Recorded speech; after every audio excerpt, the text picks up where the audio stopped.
नमस्कार साथियों, मैं एडवोकेट राजकुमार आपका अपने YouTube चैनल लीगल राजगुरु पर आपका पुनः स्वागत करता हूं, अभिनंदन करता हूं। साथियों, आज हमारा विषय है FIR। FIR संबंधित होता है थाने से, थाना अध्यक्ष से, आपके लोकल पुलिस स्टेशन से। साथियों, FIR की जो फुल फॉर्म है वो है फर्स्ट इंफॉर्मेशन रिपोर्ट, जिसको हम हिंदी में बोलते हैं प्रथम सूचना प्रतिवेदन।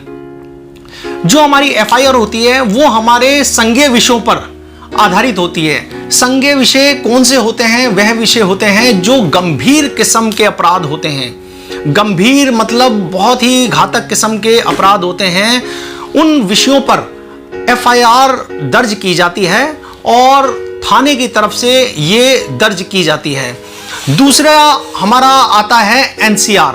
NCR में आती है हमारी नॉन कॉग्निजेबल रजिस्टर, जो हमारे विषय संज्ञेय नहीं है। वह सारे के सारे विषय, चोरी हो गई, किसी की कोई बाइक चोरी हो गई, कहीं किसी का मोबाइल गिर गया, कोई डॉक्यूमेंट्स यहाँ वहाँ चले गए, तो जो हमारी इस प्रकार की होती हैं तो वो सारी की सारी हम दर्ज करवाते हैं अपनी NCR के अंतर्गत। अगर कोई ऐसा विषय है जिसपे FIR है तो वो गंभीर किस्म का है, तो उस पर डायरेक्ट थाना अध्यक्ष उसको, अपराधी को गिरफ्तार, बिना वारंट के गिरफ्तार कर सकता है। तो वो हमारे संज्ञेय अपराध हो गए, कॉग्निजेबल ऑफेंस हो गए हमारे। और NCR में बिना वारंट के कोई भी थाना, कोई भी अधिकारी, कोई भी IO किसी को गिरफ्तार नहीं कर सकता। वो हमारे आते हैं NCR के अंतर्गत। साथियों, बहुत सारे ऐसे भी विषय होते हैं कि अपराध कहीं होता है, व्यक्ति वहां से डर के कहीं दूसरी जगह चले जाता है, कहीं तीसरी जगह चले जाता है, अपने आप को छिपा लेता है, उसको अपनी जान की खतरा होता है, अपने परिवार वालों का होता है, परिवार लेके वो कहीं ना कहीं दूसरी जगह चले जाता है कुछ टाइम के लिए। तो उसकी FIR कैसी होगी? उसकी FIR का भी हमारे संविधान में, हमारे लॉ में प्रावधान है। और वह जहां पर छुपा हुआ है, जहां पर रुका हुआ है, वह वहां के थाना अध्यक्ष के पास जाकर, थाना अधिकारी के पास जाकर अपनी सारी की सारी परेशानी, दिक्कत उनको बताएगा। और बताने के बाद में वह वहां का जो थाना अध्यक्ष हैं, जो वहां का भार साधक अधिकारी है, जो रिपोर्ट दर्ज कर रहा है, वह इनकी FIR दर्ज करेगा। इस FIR को कहते हैं जीरो FIR। जीरो FIR कहा जाता है। अपराध कहीं हुआ है, वह कहीं और है, किसी दूसरे क्षेत्र में, किसी दूसरे राज्य में हो सकता है। अब जहां पर जीरो FIR हुई है, उस भार साधक अधिकारी, वहां के SHO, वहां के थाना प्रभारी की जिम्मेवारी बनती है कि जहां पर घटना घटी थी वहां के थाना अधिकारी को वो सूचित करे।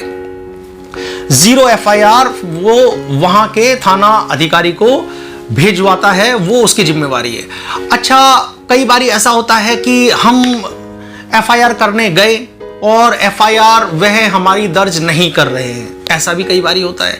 तो मैं आपको ये बताऊं कि आपका ये अधिकार है, आपको ये लॉ के अंतर्गत सेक्शन 154 पैराग्राफ 2 में आपको ये अधिकार है कि आप उससे ऊपर के अधिकारी SP या DCP के पास अपनी शिकायत दर्ज कर सकते हैं और अपनी एक समरी बना सकते हैं अपनी पूरी घटना की, कि मेरे साथ ऐसा हुआ, मैं वहां गया, उसने मेरे को मारा, चोट पहुंचाई, या कोई चीज चोरी हुई, या लूट हुई, खसोट हुई, जो भी आपकी चीजें हैं। और थाना अगर आपके साथ सपोर्ट नहीं कर रहा है तो आप अपने संबंधित क्षेत्र के, जिले के, डिस्ट्रिक्ट के अपने DCP को, SP को इस शिकायत के बारे में अवगत करवाएंगे। और DCP का स्वयं ये जिम्मेवारी उसके बाद में बन जाती है कि वो आपकी शिकायत को दर्ज करेगा। और दर्ज करने के बाद संबंधित जो आपका थाना है उनको वो शिकायत को भेजेगा। और जब शिकायत ऊपर दर्ज हो जाएगी तो उस पर कार्रवाई भी अवश्य होगी। तो साथियों, ये था हमारा 154 सेक्शन जो पैराग्राफ 2 में आता है। अब इसके बाद बात आती है कि कई बारी ये होने के बाद में भी थाना इस पे कार्रवाई ढंग से नहीं करता। इसको रिपोर्ट तो दर्ज हो गई है, लेकिन वो कहीं ना कहीं लापरवाही दिखाता है, या कहीं ना कहीं, हर आपको पता ही है, करप्शन बहुत ज्यादा फैला हुआ है। तो हमारे पास एक प्रावधान भी है जो सीधा सीधा न्यायालय है।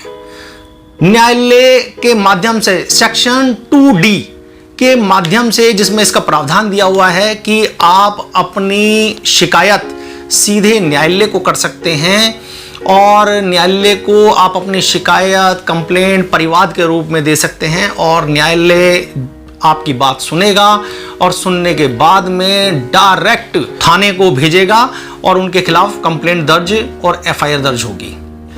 साथियों, आप अपनी शिकायत को अपने ही रूप से दे सकते हो। आप चाहे शिकायत लिखित रूप से दे सकते हो या मौखिक रूप से दे सकते हो। अगर आप कैपेबल हो, पढ़े लिखे हो, जानते हो, तो आप अपनी शिकायत को लिखित रूप से दीजिए। नहीं तो वहां पे जो भार साधक अधिकारी है उसका ये अधिकार बनता है कि वह जो आप अपना शिकायत लिखवा रहे हैं वह उस शिकायत को लिखेगा, आप मौखिक रूप से उसको बताएंगे और फिर वह उस शिकायत को आपको पढ़ के सुनाएगा। और अगर आप उसको ओके करते हैं, उसको प्रमाणित करते हैं कि हाँ भाई जो भी मैंने बोला है वही आपने सुनाया है, या आप उसमें कुछ जोड़ना या घटाना चाहते हैं तो आप उसमें पुनः घटा सकते हैं, बढ़ा सकते हैं और उसके बाद उस पे आपके सिग्नेचर होंगे, उसको आप प्रमाणित अपने हस्ताक्षर से करेंगे। ये हो गया आपका लिखित और मौखिक आपका कंप्लेंट शिकायत। साथियों, अगर आपकी एफआईआर हो जाती है उसके बाद आपको भार साधक अधिकारी आपको एक शिकायत की कॉपी, एक एफआईआर की कॉपी बिल्कुल फ्री उपलब्ध करवाएगा। वह आपका अधिकार है और वह कॉपी आप अपनी उनसे मांग भी सकते हैं। वैसे भार साधक अधिकारी स्वयं वह एक फ्री कॉपी उपलब्ध करवाता है। साथियों, ये था हमारा आज का जानकारी जो मैंने एफआईआर पे दी। और देश दुनिया की जानकारी को जानने के लिए, पहचानने के लिए मेरे YouTube चैनल के साथ जुड़े रहें। मैं हमेशा कहता हूं, money gives power but knowledge is a power. Money हमें शक्ति देती है किंतु ज्ञान अपने आप में शक्ति है।